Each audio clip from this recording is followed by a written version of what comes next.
So Alhamdulillah, the project that you've all been waiting for is finally here. Muslim Lantern clothing is finally out.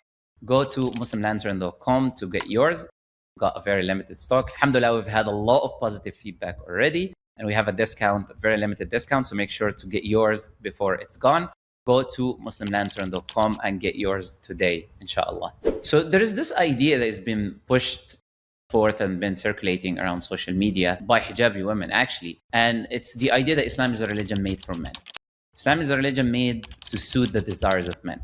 The version of Islam that we see today and what the scholars have brought us is actually a version of Islam that is meant to suit the desire of the man. It's not meant to care about the women. Men actually reinterpreted the Quran and the hadith and everything so they can just suit their desires. And now there's many videos on social media saying this. For example, like what you see right now on the screen, they're all pushing the same idea. The idea that Islam is a religion just made for men to suit the desires of men, etc. This is not a new idea. The idea of that women are oppressed, it's an idea that disbelievers have been using for a very long time to attack the religion of Islam. And this idea doesn't work so well with Muslim women because Muslim women understand that this is disbelievers and they're attacking our religion, they hate the religion. And they're probably saying these things just so they can get us to leave Islam. So what they did is now they want to rebrand the idea. Rebranding the idea, let's have a Muslim woman because she will appeal to other Muslim women. And let's have her tell them that, you know what, the version of Islam that you're following is a man's version of Islam. It's the patriarchy. It's something you shouldn't be following because it's tricking you to give the man his desire and to oppress you as a woman. And this is a trick of the shaitan and the footsteps of the shaitan. As Allah just says in the Quran, do not follow the footsteps of the shaitan. They know that if they come to you and they say to you, leave Islam, you're not going to listen to them. If a disbeliever comes to you, it's not going to be as well received. So what they're trying to do is to use these women and to lead you to disbelief. How? A step by step. First, the first step, you say, you know what, I'm going to reject hadith because these hadith, they don't sound nice to me. They sound like they're misogynistic or whatever term you want to use. And then a step by step, you start reinterpreting the verses of the Quran. No, hijab doesn't mean hijab. This doesn't mean that. And then a step by step, you know what? You have your own religion. You have your own version of the religion. And in the end, you can completely just leave it. So it's footsteps of Satan to have you leave Islam and to attack Islam from within using women that say they're Muslim women, wearing the hijab, but they attack the Islam that everybody has been following for 1,400 years. I believe a lot of Muslim women and the majority of Muslim women are good Muslim women. May Allah be pleased with them. May Allah increase them. And may Allah keep them upon goodness. I believe that they don't fall for this nonsense. However, there is a group of women that fall for these things. As the Prophet ﷺ said that we will follow the footsteps of the Jews and the Christians, those who came before us. A lot of women fall for the idea of feminism in general. So this idea of, Islam is just a religion made for men, they just spread some doubts, some shubuhat, they give them some hadith and they fall for them.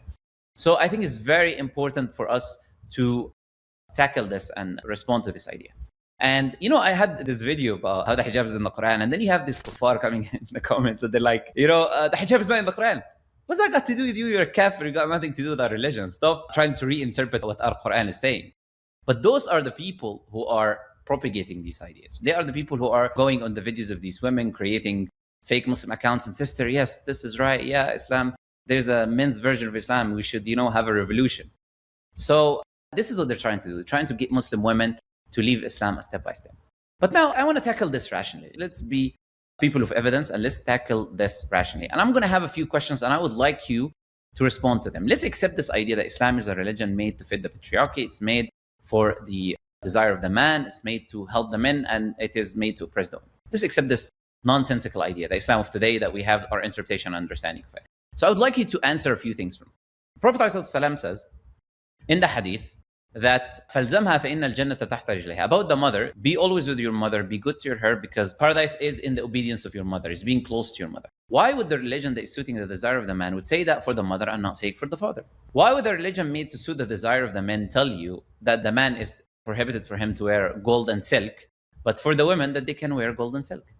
Why a religion that is made to suit the desire of the man, prohibiting the man from wearing gold and silk and allowing it for the women that are supposed to be oppressing?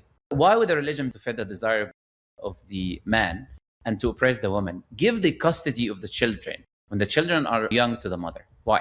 I have multiple stories of men that cry, that come, that complain to me that my wife is preventing me from seeing my kids. The wife took the kids. They can't even see their kids. Islam gives the custody of the children to the mother and it doesn't give it to the father.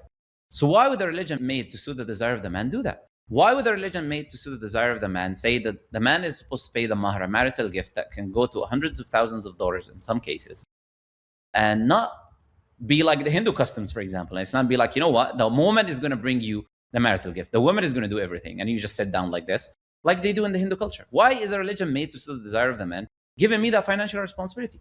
Why is it, like the Prophet ﷺ said in the hadith, a man came and asked him, who should I be good to the most after you? He said, your mother, then your mother, then your mother, then your father. Why would a religion that is made to suit the desire of the man, putting the woman, the mother, 3 times before the father? Why?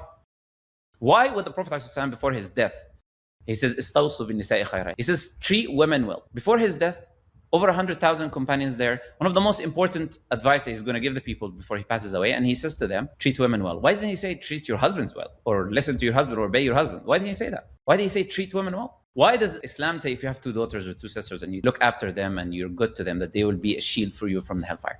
Why is a religion made to suit the desire of the man, honoring the woman in that way? Why did the Prophet ﷺ say the best of you is the best to your wives? Why didn't he say it's the best to your husband? If it's a religion made to suit the desire of the man. Why is it the religion that is made to suit my desires, forcing me to go to war and die and lose my limbs and suffer so I can protect the woman, and saying to the woman that the woman can stay back, it's okay, you don't have to do any of that? Why? It's supposed to be a religion made to suit my desires. Why is it not saying, women, you go fight and the men sit back, relax? Why is it telling me I have to provide money and housing after marriage to my wife and have to do all of that and have to look after my wife financially, if it's a religion made to suit my desires? Why is it not saying the woman is supposed to provide for me?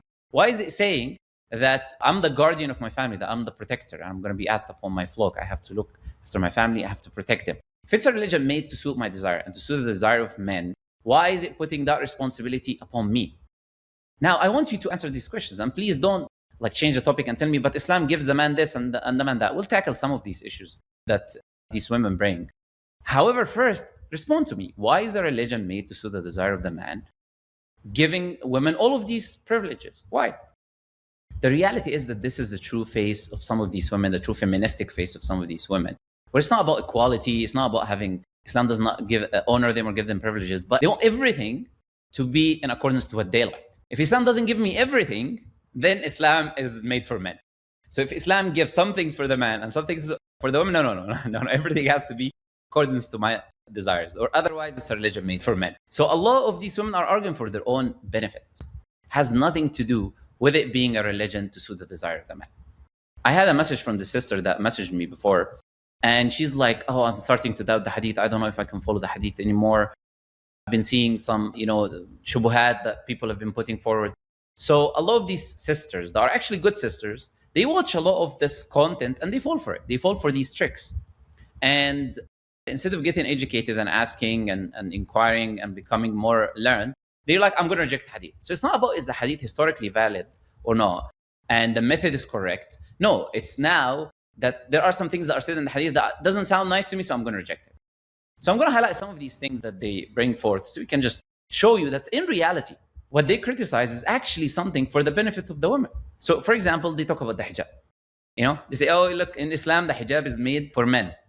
And there's nothing in the Quran and Sunnah that says the hijab is made for men, or you wear the hijab because of the man. In fact, the question should be, if hijab is there, is the desire of the man to see you with less clothes or more clothes? If this is a religion made to suit the desire of the man, do you think he's going to say to you to cover? Or is he going to say to you to take your clothes off so the man who has desires can look at you? Is a religion that made to suit the desire of the man going to tell the man, lower your gaze, don't look at the woman? Or is it going to be like, oh, look at the woman all you want, and you, woman, don't wear anything? That's the religion that is made to suit the desire of the man. Go to the men and ask them, would you like a woman that is covered or not covered? Which one suits your desire more? So they're criticizing things that are benefiting the woman and for the betterment of the woman, and they claim that it is for the desire of the man. For instance, they will talk about inheritance. The man gets 2 times the woman in the inheritance. And the reality, this is utterly false. There's 4 cases where inheritance is distributed in Islam. One case is where a man would take 2 times the woman. And this is in cases, for example, where you have a daughter and a son. Why? Because there's a huge financial burden on the son. Like we were saying, you have to provide clothing, housing, you have to provide a marital gift, you have to take care of the woman financially for the rest of her life. So you have more of a financial burden as a man. So it makes sense that you take more in that case. However, there are cases where they take the same. For example, there are cases where the mother and the father, both men and women, they will take 1/6 of the inheritance. So they take equally. There is now another type of cases where women would inherit more than men. So for example, if you have only a daughter takes half of the inheritance. 2 daughters, they take 2/3 of the inheritance. Father is there, he doesn't take anywhere near that. So it's not about men or women. There's even cases where women would inherit, and if it was a man in that same case, he wouldn't inherit. So how is the religion made for the desire of the man, prohibiting men in inheritance in some cases and giving it to the woman, having more cases where women are getting more than the man? If a woman dies and leaves behind a husband, a father, and a mother, a daughter, and a daughter of a son. If it's a daughter of a son, she will take 1/6 of the inheritance. But if it's a son of a son, he will take nothing. So it's the same exact scenario, but it's a man, and the man would not take anything, and the daughter would take something. So this idea that in inheritance, Islam is just giving more to the man is utterly false, right? Then you also have this idea that majority of the women, there's a hadith of the Prophet ﷺ say that majority of the women are in the fire. The hadith doesn't say that. And this is a misunderstanding of the hadith. The hadith says the majority of the people in the fire will be women. And saying majority of the people in hellfire will be women is not the same as saying majority of the women will be in the fire. So if I say, for example, that majority of the people in the class are women, that doesn't mean that majority of the women in the world are in the class. So this is a misunderstanding of some people. And generally, if you look at, like historically, if we look at it, you'll see that women would be more than men. And that's why it makes sense to have more women in the hellfire than men. If you look at the West, for instance, there's a lot more women than men in the West. And if you look at the projected studies, they will tell you in the future will be the same thing. That would be more women than men. Women being in the fire more, it doesn't mean that women are bad, and it doesn't mean the majority of the women are going to be in the fire. And that same hadith, they will tell you, the Prophet ﷺ, he says, he calls women, he says, they are deficient in intellect and they are deficient in religion. And I believe this is not the right way to describe the hadith and interpret and explain the hadith. Because this hadith, I believe, is actually praising the woman. How is it praising the woman, you're going to ask me? Prophet ﷺ, he said, ما رأيت أذهب للب الرجل الحازم منكم. I haven't seen anyone that has the same ability as you to persuade or change the mind of a man who's sensible, man who's intelligent, man who's balanced. You are able to drive him crazy, basically. You're able to change his mind. You have this ability as a woman, that this man is very sensible, is very balanced, is very stoic, but you're able to take him out of that state. This is a form of praise. Then the idea of deficient, it's not deficient. Allah Azza wa Jalla says in the Quran, الأرض ننقصها من أطرافها. The earth, we reduce its parts. The same word ننقصها is the same word used in the hadith. So it's a form of reduction. Why is that reduction? It's a reduction of responsibility. The Prophet ﷺ goes on and explains the hadith. The reduction of the intellect is of testimony, is a responsibility of testifying. Because in Islam, if I testify and I bear false witness, I'm lashed in Islam. So Islam gives you the opportunity that you have another woman testifying with you to make sure that you are saying things the right way and avoid any punishment of bearing false witness. That maybe you remember something in an accurate way. That is honoring you. There are cases in Islam where a woman, she was even a black slave woman, and her testimony was taken over a testimony of a companion of the Prophet. They say the reduction of responsibility in the religion where you have to pray as a woman and you have to fast, but you don't have to do that when you're menstruating. Because Allah is merciful with you. Allah is honoring you. Allah knows that you are in pain in that time. It's a difficult time for the woman. So Allah is saying, you don't pray, don't fast. So that honoring that Allah and the Messenger of Allah is giving, they turn it into something negative. You get some of them saying, Islam says that a woman is equal to a dog and a donkey. You're like, really? Where is this hadith? So they go to a hadith where it says that the woman, the dog and the donkey share in an attribute is that they can nullify, they can cut your prayer. They can reduce the reward in your prayer. So a woman, a dog or a donkey, if they pass in front of you while you're praying, they can reduce the reward of your prayer or they can cut your prayer. So where does this hadith say that they're all equal?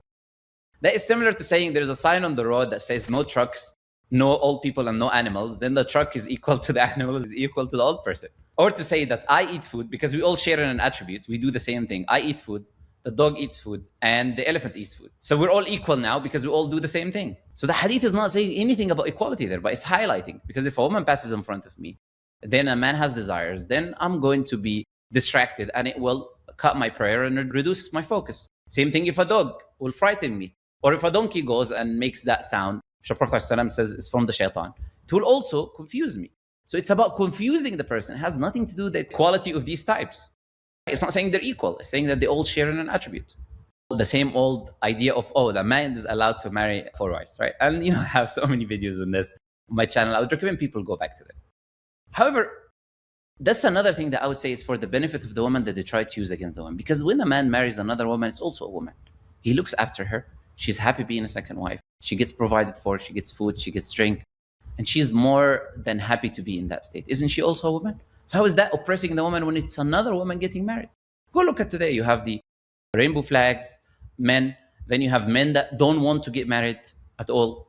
Then you have men that don't have the financial ability to get married. So you'll have so many women, like we were saying in the West, that are even more than men in general. What are you going to do with all of these women that they want to get married? Who's going to look after them? Who's going to take care of them? When a woman becomes a widow and a woman becomes a divorcee and she has children, she wants someone to just look after her and her kids. Who's going to look after them? If every man just goes, marries one woman, who's going to take care of that? So this is for the benefit of the woman. And there's a lot more, of course, to say on this topic of marrying 4 wives. You can watch one of the videos that I have on the channel. Then they'll also talk about divorce, for example. They'll say that divorce is always in the hand of the man. The man can divorce whenever he wants. That's false. As a man, you cannot divorce if your woman is menstruating. You cannot divorce if you had intercourse impurity with your wife. So you have menstruation impurity. With impurity, if I had intercourse, I cannot divorce her within that purity. I have to wait for her to become pure again and not have intercourse with her in that purity. Then I can divorce her. Why? Isn't it a religion made to suit the desire of the man? Why is it restricting me? And for the woman, you have something called khula, where you can separate from the man. We have cases in the Sunnah where a woman she was not attracted to a man and she was separated from him.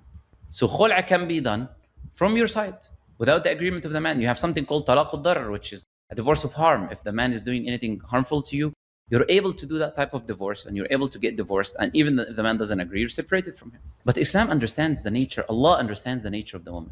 Allah understands that woman goes through stages and emotions, and she might say something, divorce me or this or that, when she's in a stage where her emotions are here or there, and she doesn't mean it and she regrets it later. So there is a process where she does, so we make sure that she's fully balanced, she knows what she's doing, she's making that decision that she's not going to come and regret in the future. So it's about honoring the nature of the woman. Islam honors the nature of the woman by understanding the nature of the woman. In contrast, you can look at other religions. Look at how Judaism and Christianity, those same people that come and criticize Islam, most of them are atheists or Christians, right? Look at Christianity. It says the woman, it's her fault. We all have the original sin. She persuaded Adam. She should not speak or teach. She should remain silent, and she should be obedient to the man in every way, shape, or form. She should obey her husband like she obeys God. This is what Christianity says. If she doesn't cover her head should be shaved. She's impure for a week if she gives birth to a boy, but if it's a girl, it's 2 weeks. These are the religions of Christianity and Judaism. There's a long list of what I can mention. Look at how they're treating the woman. A woman cannot get divorced in Christianity. If she gets married, there is no divorce except for adultery. So if there is abuse or anything like that, no, there's no divorce. So only for adultery allowed in these religions. Or if you want to look at those atheists who don't even have a standard of morality or no morals whatsoever, they're all just doing all of these OF things, selling their women online so they can use them so they can get money. So all of these people are using you one way or another. So Islam has honored the woman, gave it more rights than any other religion, and honored the nature of the woman. As Allah says in the Quran, the woman is not like the man and the man is not like the woman. So since we have different natures, Allah gives us things which works for us the way we are. So for the sisters that fall for these things, get educated, inshallah. Study, get educated, understand your rights and understand your obligations, and don't fall for these tricks of the shaitan that are leading you to leave your religion. And may Allah Azza wa Jal bless our sisters. Like I said, majority of the sisters I believe are good sisters. May Allah bless them. Inshallah, they also combat the stuff that these women are spreading on social media. And may Allah Azza wa Jal reward us all. Assalamu alaikum wa rahmatullah. يا دعاة رب السماء يا من صنعتم في الأرض نورا يا قلوبا فيها الوفاء بشركم اليوم السرورا